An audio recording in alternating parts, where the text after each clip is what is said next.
번째 토론 주제가 소비 쿠폰, 지역 화폐의 함정입니다.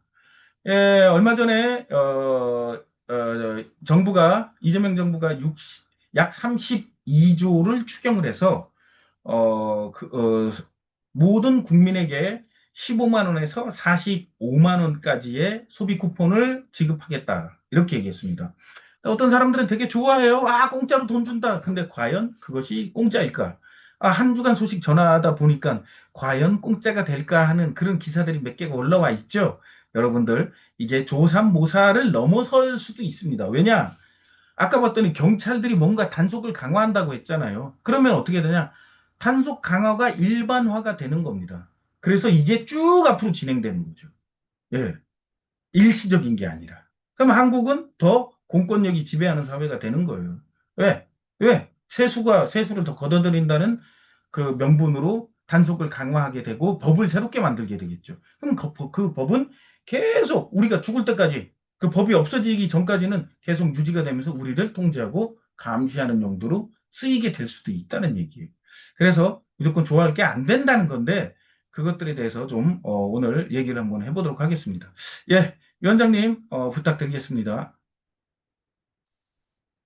네, 일단은 뭐 이런 개념 우리 방송을 볼 정도로 좀 어떻게 보면은 매니아적인 분들은 다 아실 겁니다. 이 화폐라는 거, 지금의 화폐 시스템 자체가 하나의 커다란 사기라는 것을 여러분들이 아실 텐데, 지금 이 어떤 이 커다란 이 사기 시스템을 운영하는 어떤 집단이 있겠죠. 상위의 집단이 있을 것이고 하위의 집단이 있습니다. 정부는 하위의 집단이죠. 하위 집단. 하위 집단들은 상위 집단에서 내려오는 의제를 뭐 열심히 그들이 시행하는 그런 어떤 의무가 있을 것입니다. 저는 이제 그런 관점에서 보고 있습니다. 그래서 정부라는 기관 자체가 어떤 이 딥스테이트라는 어떤 그 어떻게 보면은 이 사기꾼 집단이죠. 그리고 인류를 통제하기 위한 악한 집단인데 그들의 명령대로 이제 하고 있는데 기본적으로 뭐 민생폰이니 뭐 기본소득이니 이런 이야기는 뭐 이재명뿐만 아니라 이 민주당 정부와 굉장히 깊은 연관이 있습니다. 전통적으로 민주당이 정권을 이제 잡게 됐을 시에 이제 민주당은 친서민적이고 어떻게 보면은 어떤 복지 같은 것을 신경을 쓰고 어떤 노동자들이나 어떤 사회의 하층민들을 위한다라는 어떤 이미지 메이킹이 되어 있죠. 실제로 뭐 그런 어떤 정책들을 이야기하는데 사실 경제라는 것은 어떤 특정 서민들만 위해서 무언가를 한다라든지 뭐 대기업만을 위해서 한다라든지 그렇게 하기가 사실 어렵습니다, 사실. 왜냐면 시스템 자체가 원래 대기업들을 배불리는 그런 시스템으로 만들어져 있기 때문에 기본적으로 포퓰리즘이다. 이 민주당이 내세우는 것은 실제 서민들에게 돌아가는 것은 없다라는 것이죠. 그래서 여러분들이 이 추경안이라는 것은 이제 뭐 추가 경제 뭐였더라? 추가 경제 무슨 예산 뭐 이런 거 편성 뭐 이런 추가 경정 예산 뭐 이거 약자입니다. 새로 이제 예산을 편성하는 것입니다. 기존에 없었는데 긴급하게 예산을 편성해 가지고 뭐 그것을 이제 뭐 법으로서 발의하고 이렇게 하는 것인데 역대 정부에서 이제 추가 경정 예산을 이제 발의한 그런 정권을 이제 보면은 이명박 정부 때 두 번인가 하고 박근혜 정부 때도 한 두 번인가 세 번인가 이 추경을 한 것이 나와 있습니다. 그리고 문재인 때 열 번이나 했습니다. 열 번. 압도적으로 많죠. 왜냐면은 문재인 정부 때 이제 코로나 팬데믹도 있었지만은 디지털 뉴딜 같은 것을 가속화했죠. 그리고 그것을 바통을 윤석열 때 또 이어받았고 사실 뭐 큰 의미는 없습니다만 큰 틀에서는 하나의 흐름으로 가고 있다라고 계속 말씀을 드리지만 어찌됐든 민주당 정권이 했을 시에 어떤 반발이 덜 합니다. 왜냐하면 사람들이 무지하기 때문에 자신들을 위한 정책이라고 착각을 하기 때문에 기본적으로 민주당 때 이런 것들을 하는 것입니다. 어떤 포퓰리즘 정책들을. 근데 실제로 그렇지는 않다라는 것이죠. 그 함정에 대해서 말씀을 드리자면은 뭐 여러 번 설명했습니다. 이 30점 몇 조가 되는 이 추경 예산안에서 24조가 국채를 발행해서 나라 빚을 채무를 더 늘려가지고 이제 그것을 예산으로 편성하는 것입니다. 24조가. 기본적으로 이 나라의 빚은 누가 갚습니까? 우리들이 갚는 것입니다. 사람들의 세금으로. 국민들의 세금으로 갚겠죠. 한마디로 말해서 우리가 빚을 지는 것과 같은 것입니다. 우리가 25만 원씩 전 국민이 받으면은 빚을 지게 되는데 우리들이 지는 것이죠. 우리들이 빚을 지고 그 빚을 누가 받아가느냐? 정부가 다시 받아가게 됩니다. 세금을 아마 어떤 식으로든 세금으로 뜯어갈 수도 있고 아까 말씀드린 것처럼 과태료나 범칙금 이런 걸로 뜯어갈 수도 있고 그 외에 다른 여러 가지 방법을 이용해 가지고 다시 그들이 받아갈 것입니다. 더 많이 받아가게 될 것입니다. 정부는 경제라는 것을 모르는 일반 국민들의 무지를 이용해 가지고 사람들을 속입니다. 기본적으로 한국 정부만 그렇다는 것은 아니고 기본적으로 뭐 이 OECD에 가입된 국가들 뭐 내지는 뭐 G7 영향하에 있는 그런 국가들이면 더 심하겠죠. 어, 그 나라들, 물론 거의 대부분의 국가들이 다 이런 경제 지표들을 허상이 아닌 진짜라고 믿고 있겠지만, 그러니까 정부가 경제 정책을 발표할 때 무엇을 목표로 삼습니까? 경제 성장률을 보통 목표로 삼는데, 경제 성장률이라는 것은 사기입니다, 사기. 경제 성장률에서 물가 지표가 반영이 됩니까?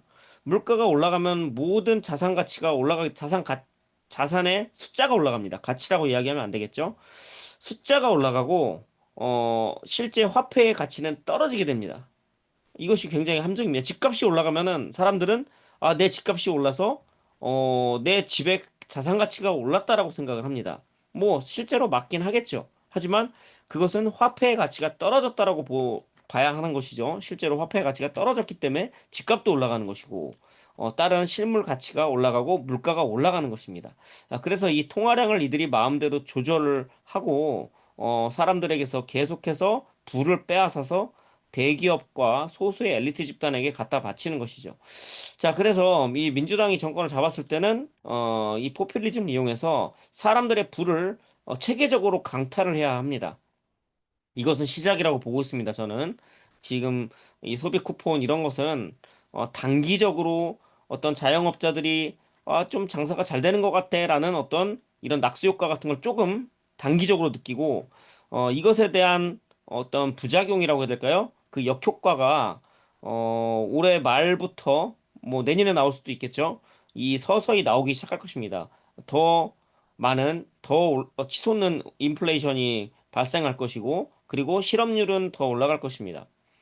그리고 경제는 더 악화될 것입니다. 그것이 아마 이 소비 쿠폰 이런 추경에 의해서 더 심화될 것이라고 저는 보는데, 기본적으로 경제 이 관념, 딥스테이트가 우리에게 가르치는 가짜 경제학 말고, 실제 우리의 경제가 돌아가는 그 경제학을 아는 사람이라면은 이것은 어려운 문제도 아닙니다. 이것을 아는 것은. 자, 그래서 지금 이번에 뭐 추경안을 발의하면서 추가 경정 예산을 발의하면서 사람들에게 소비 쿠폰을 나눠주고 하는 것은 어 가장 중요한 목적은 이 디지털 화폐 우리가 이야기하는 프로그램이 가능한 디지털 화폐, 스테이블 코인 아니면은 CBDC라고도 할 수 있는 그 프로그램이 가능한 화폐의 길들이기 작업이다. 이것을 길들이는 것은 코로나 팬데믹 때 재난지원금 같은 걸로 이미 한번 한 바 있습니다. 재난지원금을 이제 그 당시에 하면은 재난지원금은 어떻게 됐습니까? 어, 선 차감이 되면서 우리가 얼마너치를 어딘가 특정 그런 장소에서 쓸 수 있게끔 했습니다. 그리고 그것들은 유효기간이 있었죠. 뭐 몇 년, 1년인가, 뭐 6개월인가 그 안에 다 써야만 합니다. 지금 이번에 소비 쿠폰도 4개월 안에 다 써야 되는 것으로 알고 있습니다. 11월 달까지 다 써야만 합니다. 자, 돈이라는 것을 부를 축적하는 목적이 아닌 소비를 위한 목적으로 쓴다. 나쁘지 않죠. 그 개념 자체는. 돈이라는 걸 쌓아놓고 그 돈 자체 자산의 가치를 부여하면서 그래서 고리대금업자가 생기고 이런 금융 카르텔도 생긴 것이죠. 어떻게 보면은 맞는 이야기인데 이들이 하려는 것이 금융 카르텔들을 옥죄고 사람들에게 어떤 민생을 나아지기 위해서 하는 짓이냐? 그것이 아니라는 것입니다.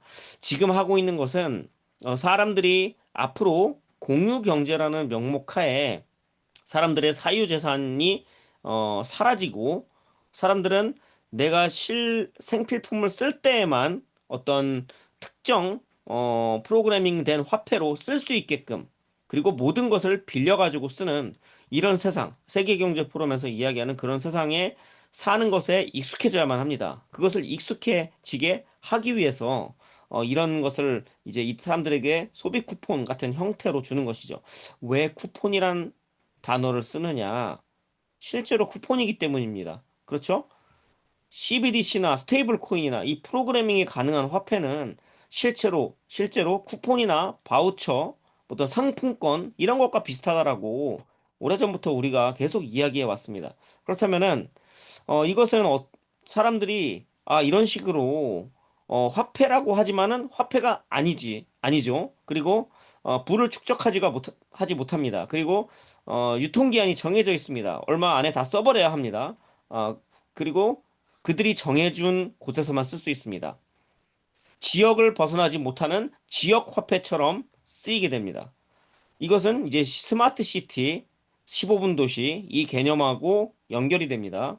그래서 앞으로 이들은 지역 화폐를 더 활성화해서 지역 화폐를 쓰면은 뭐 소득 공제를 해준다라든지 어떤 혜택을 준다라든지 이런 식으로 할 텐데 점점 이 어떤 현금의 사용처가 사라지게 되고, 지금 현금 없는 버스라는 것이 있는데, 앞으로는 현금의 사용처가 점점 사라지게 되고, 이제 화폐라고 쓰이는 것은 보통 디지털 화폐를 많이 쓰게 될 텐데, 그 중에서도 지역 화폐 개념으로 갈 가능성이 굉장히 높다라는 것이죠. 이 지역 화폐는 이제 스테이블 코인으로 발행하게 될 것이라고 보고 있습니다.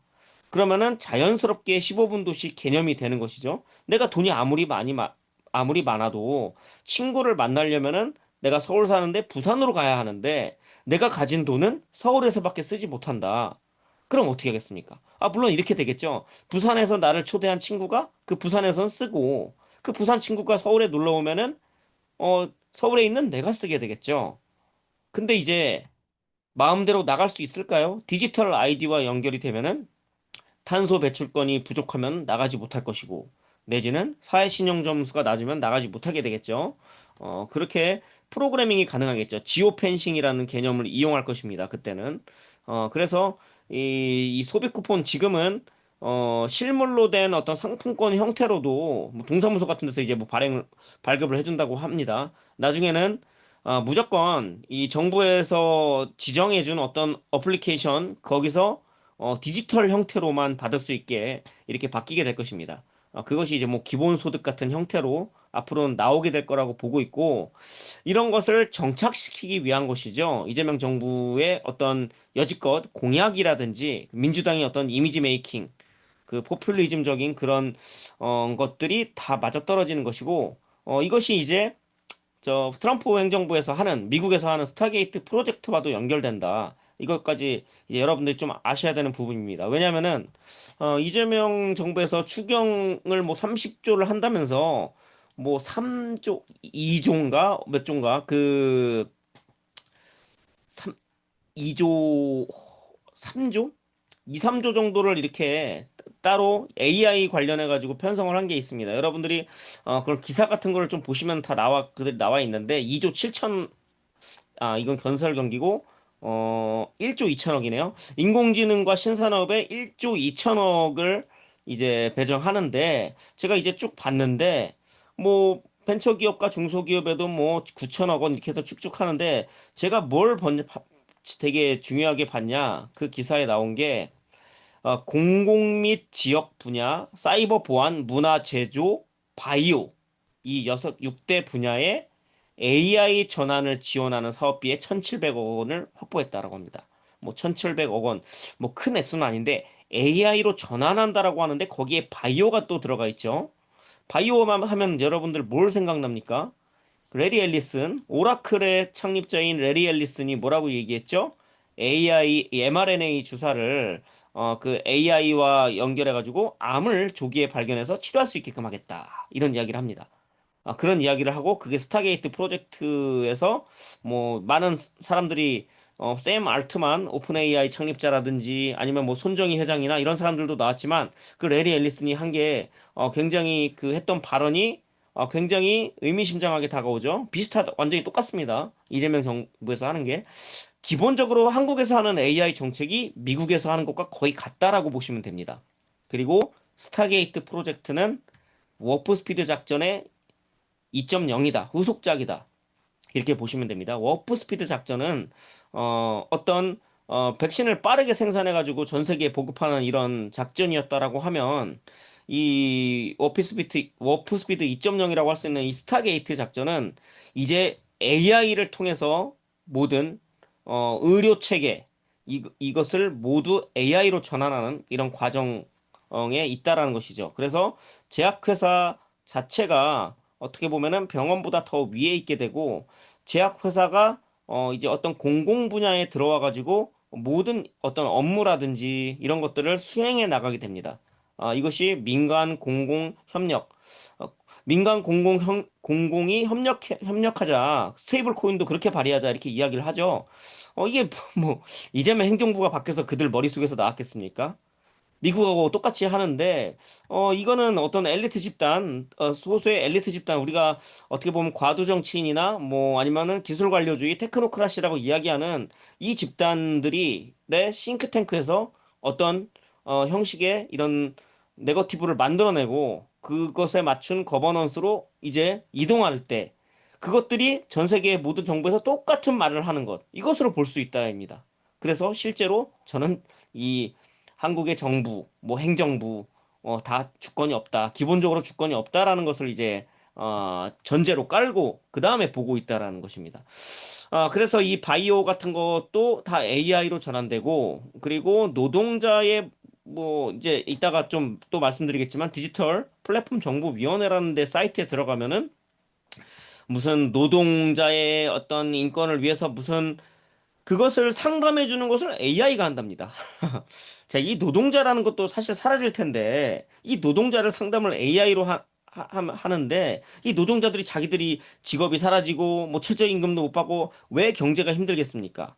이 AI, 대기업의 주도하는 이 AI 산업에 의해서 사람들이 일자리를 뺏기는데, 사람들은 왜 세상이 이렇게 됐는지, 이것이 우리에게 이로운 것인지 아닌 것인지 그걸 판단할 능력조차도 없죠, 지금. 그래서 기본적으로 이 기업들, 그리고 그것도 아주 글로벌 대기업들을 위한 정책들을 앞으로 계속해서 해 나갈 것이라고 보고 있습니다. 그래서 소비 쿠폰 이것은, 어떻게 보면은 인플레이션과, 사람들의, 단기적인 어떤 그 자영업자들이 좀 장사가 잘 된다. 뭐 얼마나 잘 되겠습니까? 몇 달 정도 잘 될 수 있겠죠. 좀 더 매출이 오르겠죠. 자, 그리고 그 뭐 11월 달이 끝나고 나서 아니면 그 이전이 될 수도 있습니다. 그 다음부터 오히려 경기가 더 악화되고 사람들이 체감적으로 느끼는 어떤 것은 더 안 좋을 가능성이 굉장히 높다라는 것입니다. 자, 그것이 만약에 안 좋게 나타나면 또 어떻게 하겠습니까? 또 추경을 하지 않겠습니까? 아니면은 뭐 또 이상한 것을 발표하겠죠. 경기가 안 좋아서 사람들이 불만을 가지면은 그것을 덮기 위해서 뭔가 새로운 카드를 또 내밀 것입니다. 하지만 그것은 당연히 실패할 것입니다. 이 지금의 경제 상황이 어려운 것을 지금의 경제 민생을 회복하기 위해서 뭐 그렇다면 저는 제가 만약에 뭐 어떤 정책을 입안하는 입안자라고 한다라고 하면 지금 경제 시스템이 어려운 것을 어떻게 해결할까? 민생 회복을 어떻게 할까? 저 같으면은 이 기업들이 가져가는 이 시스템 자체의 어떤 변화를 요할 것이라고 봅니다. 기업들, 이 주주자본주의죠. 이 주식시장을 지배하고 있는 어떤 외국인 투자자나 기관 투자자에 대한 제재, 자, 이런 것들을 해야겠죠. 이제 만약에 그런 식의 제재가 들어가면은 뭐라고 얘기하겠습니까? 미국에선. 저기는 뭐 독재 국가다, 내지는 무슨 사회주의다, 공산주의다, 이런 프레임을 이제 할 가능성이 높습니다. 누군가 대통령이나 어떤 나라의 정부에서 그런 것을 하게 되면은. 자유민주주의나 자유시장이나, 자, 이것은 뭘 하느냐. 자유롭게 블랙록이나 뱅가드나 아니면 어떤 대기업들이 들어가가지고 그 나라를 마음대로 약탈하고 수탈할 수 있게끔 뭐 어떤 규제가 없는, 장벽이 없는 어떤 세계화에 적합화된 이런 정부들을 그들이 그렇게 부르는 것입니다. 자, 그래서 이것은 사실 한국이란 나라의 어떤 정서상 힘들겠죠. 그리고 한국의 상황에서 하지만 개념은 여러분들이 아셔야 하기 때문에 말씀드리는 것이고, 앞으로 경제는 계속 힘들어질 것입니다. 왜냐면은, 기본적으로 정부는 주권이 없고, 사람들은, 무지하기 때문에, 저것이 좋은 어떤 포퓰리즘적인 저 정책을 우리를 위한 정책이라고 착각을 하면서 사람들은, 그것을 환영할 것이기 때문이죠. 오늘 통닭 하나 더 시켜 먹을 수 있다고, 어, 그것이 내일의 우리의 미래를 만들어 주겠습니까? 15만 원 가지고, 뭐, 얼마나, 우리가 빚을 갚을 수 있습니까? 못 갚죠? 현금으로 주지 않습니다. 현금은 없고 지역 무슨 상품권 그리고 뭐 신용카드, 체크카드의 어떤 기능, 어떤 특정 가맹점에서 쓸 수 있는 이런 기능, 프로그래밍입니다. 이게 기본적으로 우리가 이야기하는 프로그래밍이 가능한 화폐 같은 형식으로 주는 게 바로 이 소비 쿠폰입니다. 저는 이 소비 쿠폰으로 CBDC와 스테이블 코인에서 테스트하려고 했던 그 실거래 테스트를 이걸 통해서 하려는 것이 아닌가 싶습니다. 이걸 통해서. 네, 물론 오프라인의 상품권도 있습니다만 이 제가 이제 어떤 형태로 나오는지를 봐야 합니다. 이것이 디지털 화폐 형식으로 나온다라고 하면 프로그래밍이 가능한 이 화폐 자체를 전 국민을 대상으로 테스트할 수 있는 어떻게 보면 기회를 이들이 만든 걸 수도 있습니다.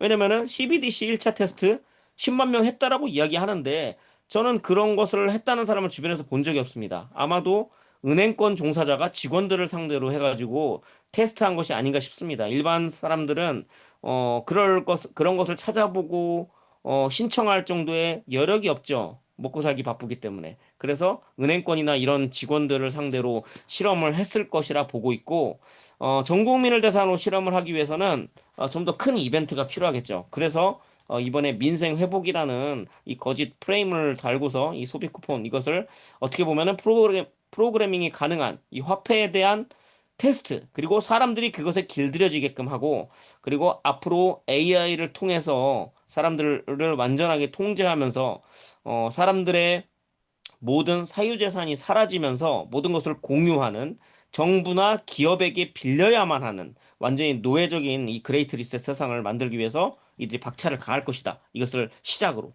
저는 그렇게 생각합니다. 예, 뭐 민생 쿠폰이든 어떻게든 요번에 추경을 해서 21일부터 자신이 신청하도록 돼 있는데 저번 주에 한번 소개를 시켜드렸지만 뭐 사용할 수 있는 사용처나 사용 기간이 이렇게 정해져 있어요. 만약에 예를 들어 여름에는 에어컨도 이용하고 겨울에는 날씨가 추우면 가스도 이용하고 이렇게 하기 때문에 그렇게 준 거 가지고 전기요금을 낸다든가 가스요금을 낸다거나 이런 것은 절대 할 수 없습니다. 어디 가서든 사야 돼요. 무조건 소비를 해야 된다는 얘기죠. 11월까지. 그리고 만약에 그렇게 추경을 하는 방법이 있지만 만약에 정말 민생을 생각하고 한다고 하면 예를 들어 코로나 시기 때 뭐 보면 그 직장을 잃어서 힘들고 이랬던 사람들이 있어요. 물론 뭐 사업자들도 있고 뭐 이렇겠지만 그러면서 그때 발생했던 어떤 그 뭐 예를 들어 뭐 건강보험을 밀렸다든지 국민연금을 밀렸다든지 뭐 국민연금 저는 찬성을 안 하지만 어쨌든 그러면서 어떻게 하다 보니까 뭐 벌금이 밀렸다든 뭐가 정부로부터 아니면 지자체로부터 뭔가가 밀린 사람들에게 그걸 갖다가 없애주는 방법도 있는데 그런 건 선택 안 하죠. 예. 항상 돈을 추경을 해가지고 그걸 갖다가 쓰게 만들어 버리는 거예요. 저축을 해도 뭐 십몇만 원밖에 안 되든 몇십만 원이라든 저축을 해서 내년에 내가 쓰고 싶은 대로 쓸 수가 없다는 거예요. 예. 아까 위원장님께서 뭐 아까 얘기한 게 뭐 문재인 정부는 얼마를 추경을 했고 그 정부는 요걸 한번 기사를 찾아봤어요. 그랬더니 2022년도에 기사가 있어가지고 간단하게 그 기사를 조금 한번 소개를 한번 해보겠습니다.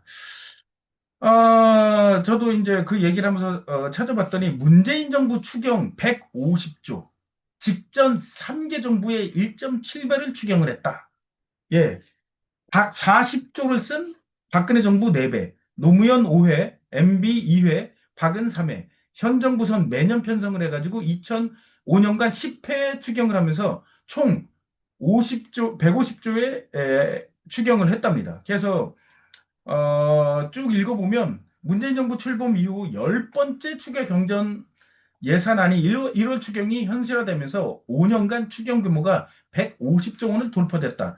약 40조 원을 쓴 박근혜 정부의 4배에 육박한다. 노무현, 이명박 정부 등 이전 세계 정부 전체 90조. 그러니까 노무현, 이명박, 박근혜가 추경을 한 게 90조인데 문재인 정부는 150조를 했습니다. 그래서 금액이 67% 이상 많다. 이렇게 되는 겁니다. 그래서 보면 기획재정부는 뭐 근데 뭐 조만간 2021년 추경안을 국회에 제출할 계획인데 그동안 추격한 건 어디에 써였냐? 소상공인 방역지원금 300만 원, 손실보상 재원 보강 등 14원 중규모의 예산이 담긴다. 이런 식으로 해가지고 쭉 보게 되면 문재인 대통령 취임 첫 해인 2017년엔 일자리 창출과 평창 동계올림픽 개최 등을 위해 11조 원 규모를 추경. 2018년에는 청년 일자리 지원을 강화하는 내용으로 3조 9천억. 2019년은 미세먼지 문제 대책 등으로 5조 8천억. 미세먼지? 미세먼지는 저 컨트롤만 안 뿌려도 되는 건데 여러분들 캠트레일은 미군이 뿌리고 또 여러분들 보게 되면 가스요금, 전기요금에 기후환경요금 나가거든요. 저도 저는 총 그 전기요금이 16,000원 정도 나왔어요. 근데 그 중에 900원이 뭐였냐면 기후환경요금으로 삥을 뜯겼습니다. 그러면 전 국민을 상대로 한다 그러면 매달 수천억 원이 거칠 텐데 이걸 가지고 뭐 하겠습니까? 기후조작하겠죠. 하늘에다가 햄때를 뿌려대고. 예. 어쨌든 코로나 이후엔 여섯 차례 추경. 2020년 4월 전국민 긴급재원금 지급을 위한 12조 원. 2차 추경을 포함해 4차례 추경을 해 66조 8천억 원을 썼다. 그래서 작년 3월과 7월 소상공인 지원과 1인당 25만 원의 국민 80% 재난금을 위해 각각 14조 원, 34조 원 추경했다. 뭐 이런 식으로 해가지고 문재인 정부에서 추경을 다 합치면 151조 3천억 원에 이른다. 이렇게 나와 있어요. 그래서 문재인은 추경을 여러 차례를 했는데 그 중에 가장 큰 추경이 사실은 코로나 사기 때문에 추경을 한 거죠. 예. 코로나 사기 때. 그러면 여러분들 한번 가만히 생각을 해보세요. 코로나 전에 여러분들 밥상 물가를 한번 생각해 보세요. 나가가지고 밥 먹으려면 7,000원 또는 8,000원이면 먹을 수 있었습니다. 근데 지금은 얼마를 내야 밥을 먹습니까? 10,000원, 11,000원, 12,000원. 어디 구내 식당 가야 한 8,000원, 9,000원. 이렇게 먹을 수 있습니다. 5년 사이에 우리가 느끼는 물가는 20, 30% 올랐죠. 20, 30%. 20, 30%도 더 될 수도 있어요. 예, 돈 들고 나가, 10,000원짜리 하나 들고 나가서 할 수 있는 게 별로 없을 정도예요. 예. 그러면 이게 왜 그렇겠습니까? 이런 식으로 무작정 코로나 사기치면서 무작정 추경을 해대면서 돈이 시중에 많이 풀리다 보니까 물가는 상승할 수밖에 없는 거죠. 근데 이렇게 추경한 거는 결과적으로는 어떻게 돼요? 예, 이걸 우리가 갚아야 되는 거잖아요. 예, 그래서 세금을 더 걷어들이고, 그 다음에 뭐 물가가 이렇게 막 높이 뛰고 하면은 우리가 무엇을 밥 사 먹는데 7,000원이 돼서 10,000원이 들으면 거기에 대한 세금이 더 우리가 낸 거가 되겠죠? 그럼 그 세금을 더 걷어들이고 이런 식으로 한단 말이에요. 예. 그리고 우리가 마트에 가가지고 뭐 빵 한 쪼가리 사 먹어도 옛날보다 옛날에 뭐 2,000원 하던 거 2,500원을 낸다 그러면 우리가 그 500원에 대한 세금을 더 내게 되는 거예요. 결국은 그런 식으로 했던 걸 우리가 다시 정부에게 예, 다시 그거보다 더 높게 그리고 이 물가는 다시 안 떨어진단 말이에요. 중요한 건. 지금 10,000원 하던 밥값이 2년 뒤에 5,000원, 6,000원으로 7,000원으로 떨어지겠어요? 되돌릴 수가 없는 거지. 이런 세상이 계속 만들어지는데 이재명 정부도 출범하자마자 누가 뭐 해달라고 뭐 추경 뭐 해달라고 했어요? 다른 방법 많잖아요. 예. 뭐 어떤 세금을 깎아준다든지 아니면은 우리가 했던 전기요금을 깎아준다든지 또는 뭐 가스요금을 겨울에 깎아준다든지 돈으로 줘가지고 자기가 쓸 수 있게 뭘 한다든지 아니면은 정말 코로나 때 힘든 사람들에게 뭐 밀린 세금이나 이런 것들을 탕감해 둔다든지 이렇게 할 수 있는데 그게 아니라 돈을 찍어내고 소비 쿠폰 만들어서 써라 이렇게 하는 거죠. 잠깐은 좋겠죠. 언발에 오줌 누는 것처럼. 그렇지만 결국에는 물가 상승, 그 다음에 갖가지 세금들의 상승, 그 다음에 아까 봤던 것처럼 공권력을 강화시켜가지고 그걸 막 뜯어내는 작업들이 이루어지고 공권력이 강화된 것을 다시 약화시키지는 않을 거란 말이에요. 이런 일들이 계속 연속적으로 꼬리에 꼬리를 물고 이어지게 될 것 같습니다. 예.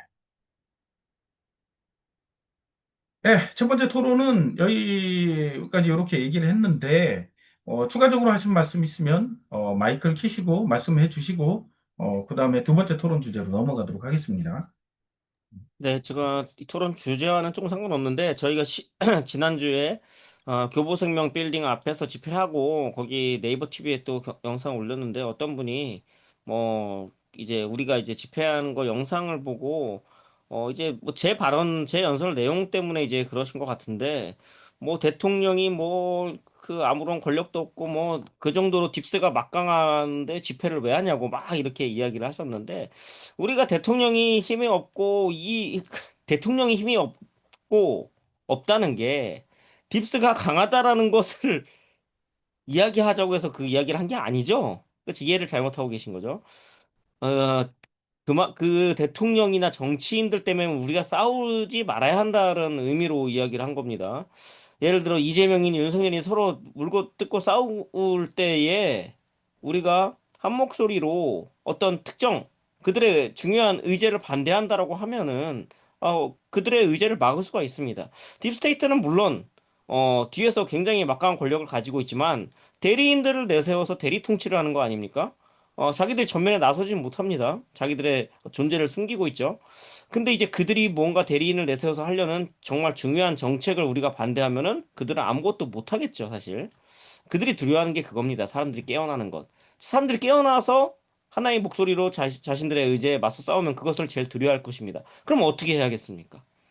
우리끼리 싸우게끔 만들어야겠죠? 그래서 정치 체제를, 지금과 같은 정치 체제를 만드는 겁니다, 그들이. 제조를 해낸 것이죠. 필요가 없는 지금의 어떻게 보면은 정치 체제를 만들어서 서로 지지고 볶고 싸우게끔 한 겁니다. 그러면서 서로 싸우는 와중에도 문재인, 윤석열, 이재명 세 번의 정권이 바뀌어도 그 뒤에서 일하는 것들을 똑같이 그냥 하는 거 있죠. 이, 이 다음 주제가 그겁니다. 윤석열이 무슨 탄핵당하고 내란범이라고 얘기를 하면서 내란범이 만드는 그 대통령 직속 기관을 가지고 다시 존속시키는 이재명도 내란범 아닙니까? 그리 따지면? 자, 이런 어처구니 없는 일이 벌어지고 있다라는 거, 그걸 알아야 됩니다, 사람들이. 실제는 정치 자체는 쇼고 실제 벌어지고 있는 것은 정치와 상관없는 관료들이 하는 그 일에 의해서 결정된다. 그럼 우리가 해야 될 것은 뭐냐? 이 정책에 반대하고 이재명이니 윤석열이니 민주당이니 국힘이니 서로 물고 뜯고 싸워봤자 아무런 도움이 되지 않는다. 그 얘기를 좀 하고 싶었습니다.